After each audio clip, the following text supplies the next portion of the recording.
primera parte de la entrevista vieron que apareció Lucía Topolansky, una mujer clave, fundamental para el presidente del Uruguay, Pepe Mujica, compañera de vida, compañera de militancia, si la entrevista se hace en la casa, que comparten, obviamente, ella tenía que formar parte de este escenario, más allá de dónde aparezca exactamente en la entrevista. En la segunda parte vamos a ver también qué opina Pepe Mujica de ella, justamente de su compañera de militancia y de vida, lo que esto implicó haber transcurrido un largo camino juntos de militancia y de cárcel, por supuesto. Y también vamos a ver algunas definiciones políticas respecto del capitalismo. Va a ser interesante compararlo después de la entrevista con lo que dijo Pepe Mujica en la Asamblea General de Naciones Unidas, en su discurso donde dijo: soy del sur, vengo del sur. Pero por ahora los invito a ver la segunda parte.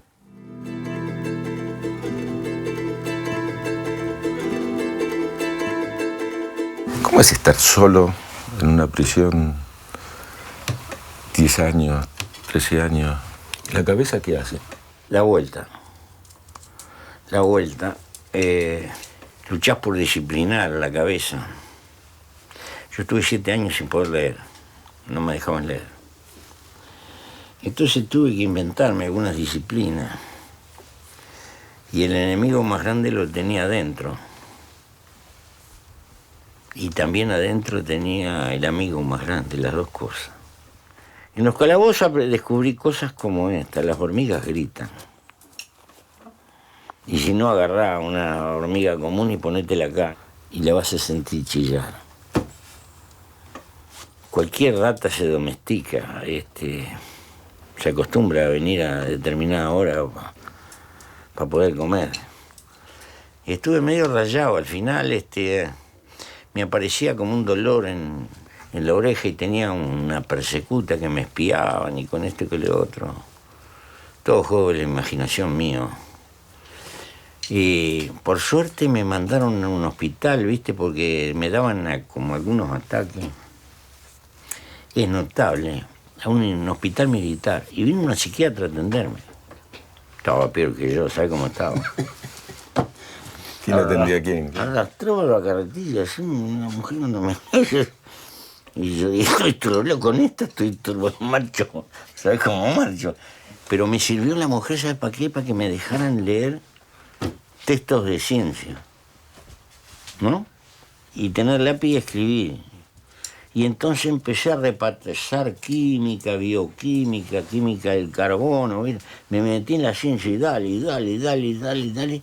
Y empecé a organizar la croqueta, porque lo que pasa es que se me estaba desbarrancando el campo del pensamiento. Tenía una volatilidad brutal y no me podía concentrar en nada, ¿viste? Pero me di cuenta a tiempo que el remedio era yo mismo.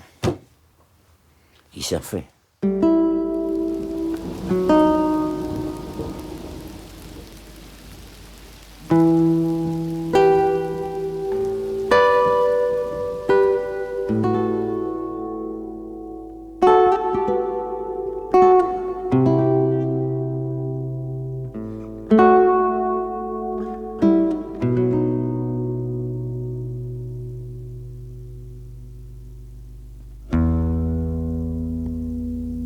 Cuando estabas en la cárcel, ¿qué es lo que más añorabas de afuera de la prisión? Cuando soñabas con algo de afuera, ¿qué era?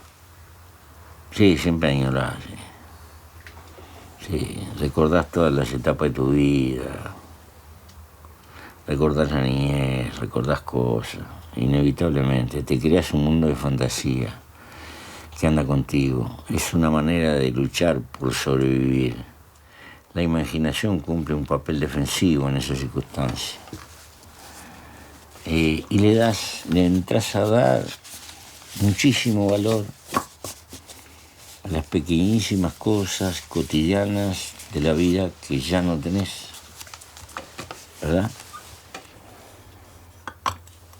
Añoraba mis salidas para afuera, mis salidas en el campo. Siempre caminé mucho por el país y algunas cosas de esas que son intransferibles, como dice, chicas para el mundo pero grandes para uno, ¿verdad? Que siempre componen la la construcción de nuestra intimidad. Naturalmente, todo eso está en la vuelta de los recuerdos.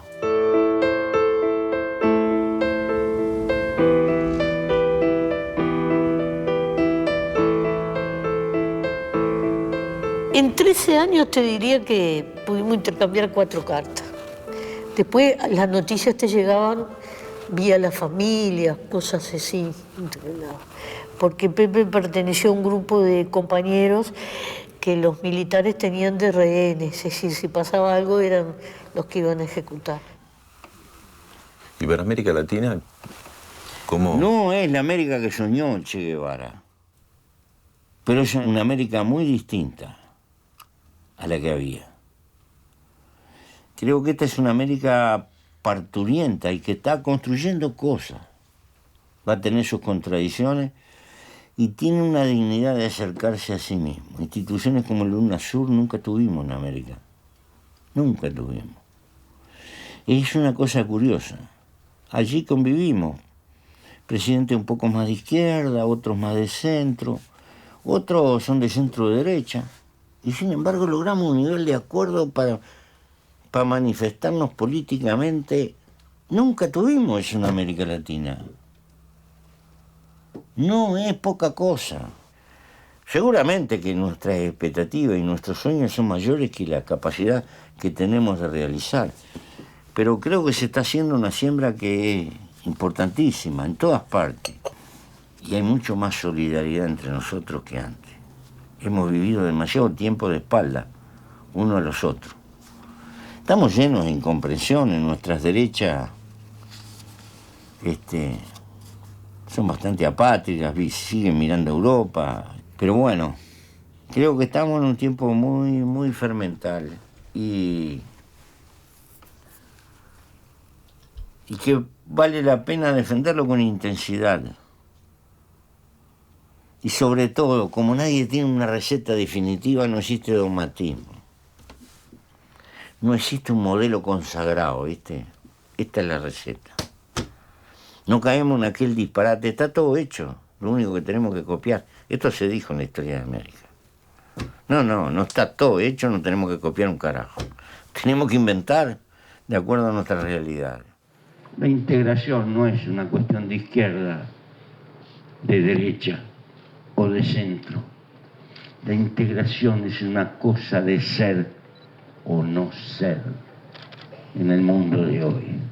Los débiles deben de juntarse con sus iguales para hacer algo y ser alguien en la balanza mundial o no somos nada.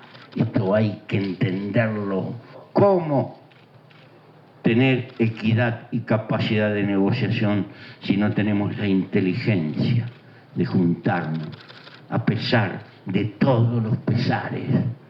Componemos una gigantesca familia y no podemos negociar divididos de a uno, de a dos, de a tres y peleados entre nosotros, porque para lo único que servimos es para que nos trillen.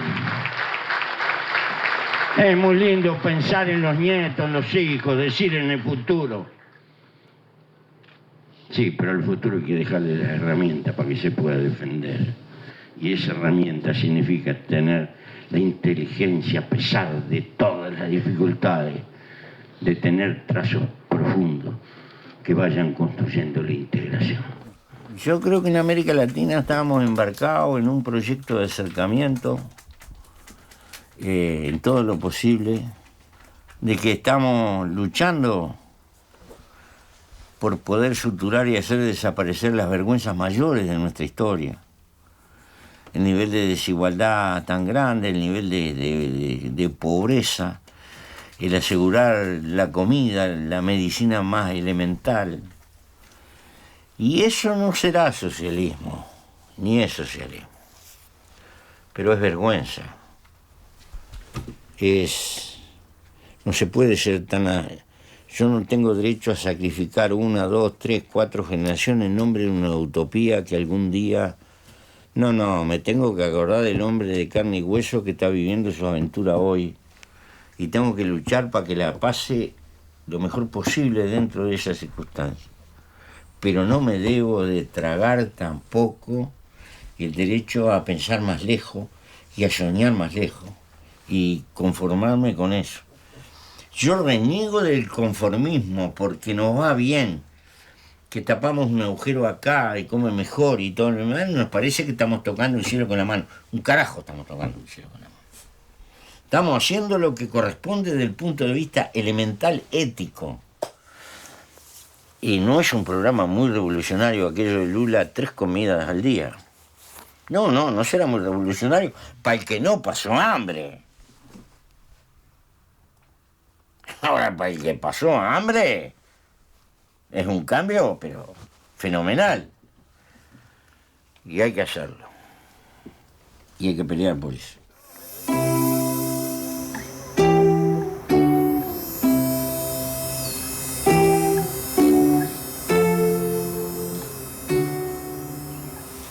Me quiero ir sin preguntarte por Lucía, que Lucía. Y bueno, es el eterno femenino que encontraste una noche en la disparadora. Y fue como un dulce recuerdo en los años de prisión.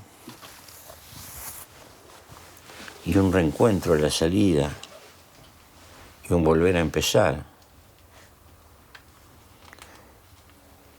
Y una dulce costumbre en la vejez. Porque el amor tiene etapas por las cuales vamos transcurriendo.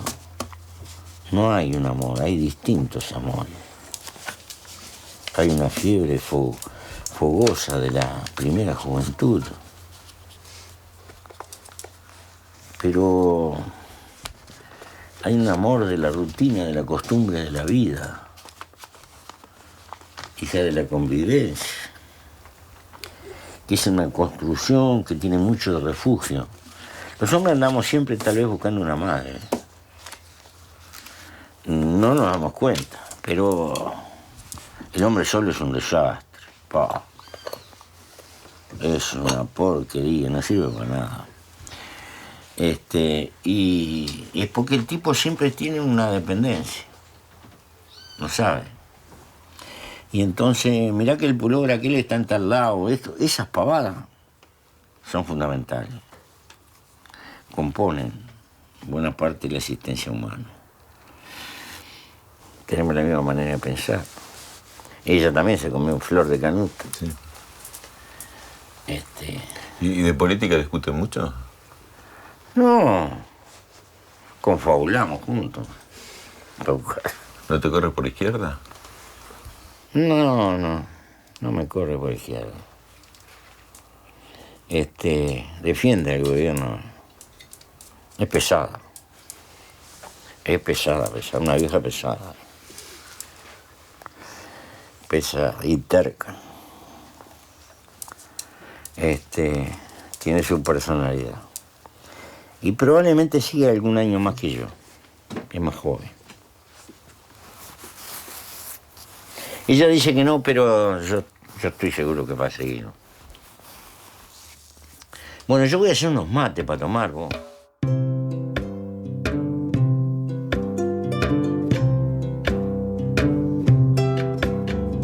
Les recuerdo que la entrevista que acabamos de ver de Daniel Filmus con Pepe Mujica fue grabada en julio de 2012.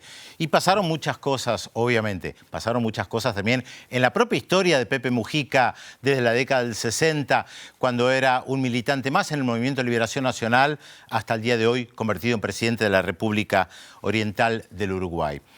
Y cuando uno lo escucha, lo ve a Pepe Mujica y después lo escucha hablar ante Naciones Unidas, uno no puede dejar de mirar la historia del Uruguay y recordar algunos hechos puntuales, como por ejemplo el secuestro de Dan Mitrione, algo que fue emblemático a principios de la década del 70 en el Uruguay. Les recuerdo, un agente de la Agencia para el Desarrollo Internacional, la famosa USAID, que ayudó a entrenar a los militares y policías uruguayos para ver cómo se torturaba justamente a aquellos que, como Pepe Mujica, se alzaban en armas en la década del 60. ¿Por qué recuerdo a Dan Mitrione, más allá de esa extraordinaria película de Costa Gabras, Estado de Sitio, donde se cuenta muy bien la historia? Porque el Movimiento de Liberación Nacional secuestró y mató a Dan Mitrione. Él era un representante clarísimo de lo que se decía el imperialismo, palabra que ahora consideran que muchos que está en desuso. Sin embargo, algunos presidentes latinoamericanos la usan cada tanto. En su discurso en Naciones Unidas ante la Asamblea General, el presidente Pepe Mujica dijo: soy del sur, pero en su frase inicial, o en sus frases iniciales, dijo: hubo errores, y los errores son hijos de mi tiempo. Y yo pensaba en esa frase, y justo viene a cuento un libro que acaba de publicar el intelectual argentino Néstor Coan. Se llama En la selva, lo voy a compartir con ustedes, porque en ese libro, Néstor Coan lo que hace es una reseña de los cuadernos del Che en la selva boliviana, todas las anotaciones que hacía el Che, que leía mucho mientras estaba en la selva combatiendo, leía a Trotsky, a Lenin y muchos otros autores. Y es interesante porque Néstor Coan, en la introducción del libro, critica a aquellos que plantean que en realidad la ideología revolucionaria era casi como un pecado juvenil, que es un poco lo que transmite Pepe Mujica en el discurso ante la Asamblea Nacional de Naciones Unidas. Pero más allá del planteo soy del sur o los errores del pasado, él hace de la humildad una virtud. Lo vimos también en la entrevista, claramente hace de la humildad una virtud. Pero uno se puede preguntar si las medidas políticas son producto de la humildad o en realidad responden a otros elementos fundamentales para comprender la política. Y en realidad justificar negocios con multinacionales no es una cuestión de virtud, tampoco es una cuestión de humildad. Porque el propio Pepe Mujica, en su discurso ante Naciones Unidas, dijo: arrasamos la selva, y lo dice en forma crítica. Pero uno podría agregar que en el Uruguay, y no solamente en el Uruguay, se planta soja por doquier. Entonces, estas contradicciones claramente se reflejan, por un lado, en la entrevista que vimos, y por el otro lado también en las declaraciones de Pepe Mujica, el mismo Pepe Mujica, por supuesto, en Naciones Unidas, donde dice: prometemos vida de derroche y despilfarro. Y una crítica muy dura respecto del consumismo. Sin embargo, por el otro lado está la mano invisible del mercado, que es la que guía hacia el derroche y el consumismo. Y Pepe Mujica dice que lo único que se puede hacer hoy en día es remedar el capitalismo. Ustedes dirán: ¿contradicciones? ¿Contradicciones políticas? ¿Influye lo personal en lo político? ¿Van de la mano?